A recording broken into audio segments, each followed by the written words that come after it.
desa.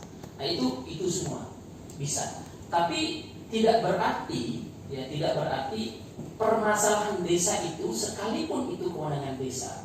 Jika desa itu mengatakan kami prioritas, tapi bukan kewenangan kami, sepanjang ada ruang penganggaran A tetap warga desa B tetap provinsi A, warga kabupaten A tetap provinsi A, warga kabupaten B tetap provinsi A.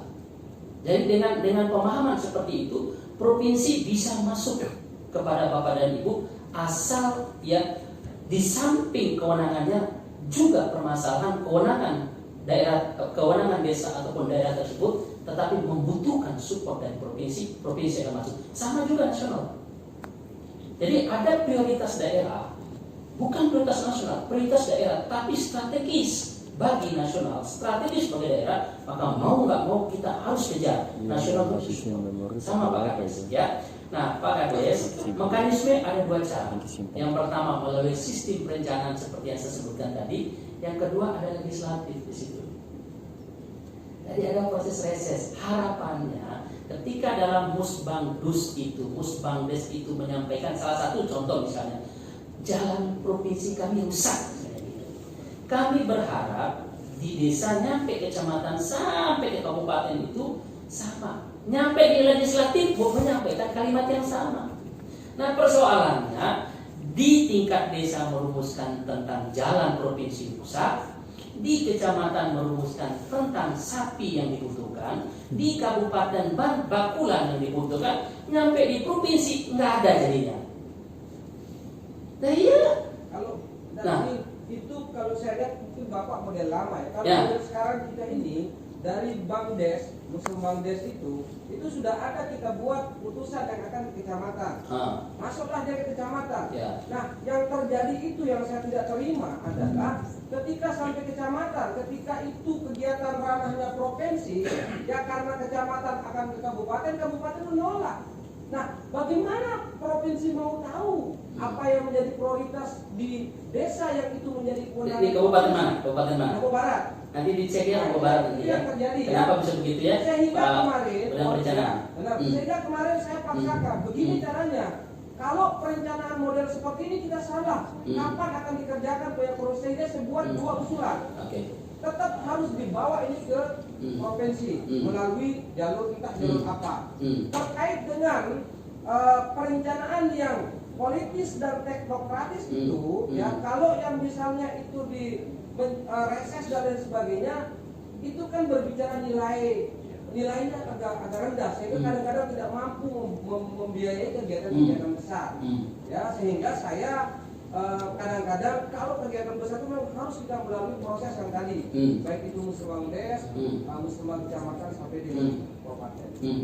Oh ya, itulah salah satu kita harus menyiapkan integrasi. Ya, jadi aplikasi desa, aplikasi kabupaten, aplikasinya provinsi. Nah, kita berharap SIPD ini sampai ke desa nanti. Ya, sehingga jadi gini. Kenapa harus dibuat menu? Kembali lagi, ya. Pusat punya target indikator nasional, ya. Provinsi punya target indikator, ya. Kabupaten kota punya target indikator sampai ke desa. Tentu menu-menu ini yang dianggap dapat mengungkit capaian indikator itu. Misalnya contoh, ketika kami harus memenuhi untuk pencapaian indikator jalan mantap 90%. Tapi desa mengatakan, Pak, kami butuh bendungan kami yang harus diperbaiki.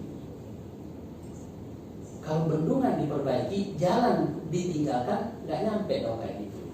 Ya, nah, karena kami sadar, karena desa pun itu ada. Ketika provinsi nggak mampu, maka itulah yang disiapkan sebagai data untuk kita usung ke nasional.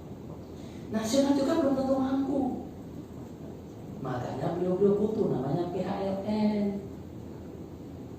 Bapak dan Ibu, termasuk pinjaman luar negeri. Karena nggak mampu juga, maka butuh support dari PHLN. Butuh support dari swasta. Ya. Nah itu tadi. Makanya perlu ini. Jadi tinggal milih mau bendungan atau mau perbaiki jalan. Itu kalau kami. Mbak, dua-duanya persoalannya. Kalau saya penuhi dua-duanya, yang Lombok Tengahnya nggak kebagian. Kalau orang Lombok Tengah mau silakan. Ya Pak, saya ngalah Pak. Apa pernah mau orang Lombok Tengah kayak gitu? Enggak mau. Lebih baik sambil berdiri beginian daripada ngalah. Ya, oke, nggak usah gitu. Tetap ada, tetapi harus memilih. Ingat kata kuncinya. Kenapa kita itu meeting? Kenapa kita itu diskusi? Karena sumber daya yang terbatas, sehingga harus menentukan skala prioritas. Bapak dan Ibu ya. Nah, tadi penyampaian dari Pak Kades satu nanti Bapak akan kemudian dicek. Yang kedua, kita ini akan mendorong untuk mempercepat proses integrasi perencanaan mulai dari desa sampai pusat. Nah, isu ini isu penting ya, Bapak dan Ibu. Terima kasih. Ya, Ibu, kemajuan yang mengerucut kepada apa yang disampaikan ataupun menjadi concern Pak Jaya, bahwa tadi data ataupun sistem di daerah ataupun di pusat itu juga sangat banyak. Namun apa yang disampaikan tadi Pak ataupun yang didiskusikan tadi, saya pikir sudah menjadi temuan ataupun apa istilahnya Pak Jaya, sudah kelihatan pada saat NTB ini didampingi melalui kompak ya Pak ya.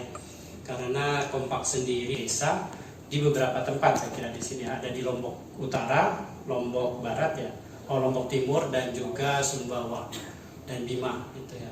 Dan di sana sudah kelihatan sebenarnya bahwa di desa itu sudah cukup banyak aplikasi. Selain dari SID ada Prodeskel, ada apa lagi tuh Pak? 6NG ada desanya ya, 6NG ada. Mungkin karena diberikan akses oleh Kementerian Sosial ya Pak ya, 6NG-nya untuk melakukan pemutahiran. Nah, ini sudah kita ketahui ya, pada saat kompak juga berjalan di NTB. Mungkin ada sebagian desa di sini tidak ataupun belum merasakan support dari kompak ya Pak ya. Namun kompak sudah berakhir pada tahun lalu dan sekarang sebenarnya skala belum ada Pak Anjar ya. Skalanya belum ada dan ini sedang dalam proses. Mungkin dalam sebulan lagi ini skala secara resmi ada. Jadi sekarang kita coba melihat kira-kira apa yang kita bisa optimalkan dengan support yang sudah kita dapatkan dari kompak, kemudian secara berkelanjutan kita lakukan di skala. Ini pun yang kami lakukan, yang kami akan presentasikan, sebagian juga sudah disupport oleh kompak. Dan mudah-mudahan sih keinginan Bapak dan Ibu bahwa kita mempunyai satu sistem, satu data yang konsisten ya. Mungkin tidak data sektoral tetap ada Bapak dan Ibu ya. Tetapi setidaknya data sektoral tersebut konsisten satu sama lain, tidak menimbulkan suatu pertentangan dari sisi program itu sendiri. Mungkin berawal karena kami datang ke sini sebagai kapasitas Direktur Penanggulangan Kemiskinan Pak ya. Kami ingin memulai dari kerja ataupun PR kita untuk menghapuskan kemiskinan ekstrim dan juga menurunkan kemiskinan, karena RPJM yang sudah kita lalui dalam 3 tahun ini akan berakhir tahun depan. Sekarang 2023, tahun depan 2024 yang kita targetkan kemiskinan itu sekitar 6-7%. 6-7%. Kalau kita lihat di situ Bapak dan Ibu ya, pencapaian kemiskinan sekarang 9,57%. Kalau di NTB kayaknya masih di atas 10% ya, jadi masih double digit dulu ya. Angkanya masih terlalu menakutkan, 13%. 13 masuk ke 6%. Setidaknya kalau nasional 6-7% Bapak dan Ibu ya. Karena agregat nasional itu harusnya juga disumbang oleh NTB. Berarti NTB itu juga harus di bawah 10% ya. Dan sebagian provinsi memang sudah di bawah 6%, ya tentunya juga akan memberikan kontribusi. Tetapi setidaknya NTB ini harus mengejar 10%. Namun sekarang pembahasan di Rakortek, semua provinsi bilang bahwa terlalu berat, sangat berat Bu katanya. Namun gimana lagi, itu sudah instruksi Pak Presiden gitu ya, nggak bisa diapa-apain lagi Bu. Gitu. Kita sebagai aparat pemerintah ya tentu harus melaksanakan. Jadi 9,57 jumlahnya 26 juta.